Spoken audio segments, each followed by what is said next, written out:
Jim Martin here with the Charleston Parks Conservancy. So what do we do after the burn? Today we're going to talk about what you can do in your garden to start getting ready for spring. And I don't know about you, but over the last few weeks we had some really cold weather here, 20-degree nights for about a week. And so everything in the garden is pretty much burned that was going to get killed back already. A little earlier than what we normally find. Usually it's sometime in February when it happens.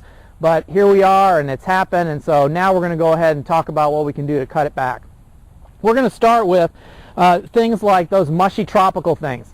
They go ahead and they're beautiful all season long, and then we have this 20-degree come through and they just turn to absolute mush. So we're going to look at what you do for those first.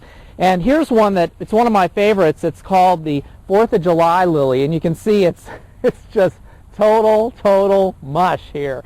So what we want to do to cut this back is we're going to go ahead and pull that dead foliage off and, you know, get in there and kind of yank it out. It's going to pretty much come free. You can see that there's a little bit of green growth here on this 4th of July lily, which its real name is Hymenaeocalyx actually. And we're going to go ahead and cut that. So we're going to cut that mush right off.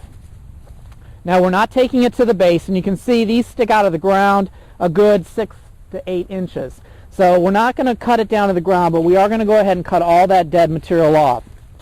Now what's going to happen is when the weather starts to warm up shortly, which we're all hoping it's going to warm up shortly, they will be ready to go ahead and start sending up new growth. And the one thing that I try to remind people is if you can hold off doing this kind of pruning until sometime in early to mid-February, that's usually when I'll start. That way I know that the spring's really about ready to hit, and that way we're going to see a lot of new growth.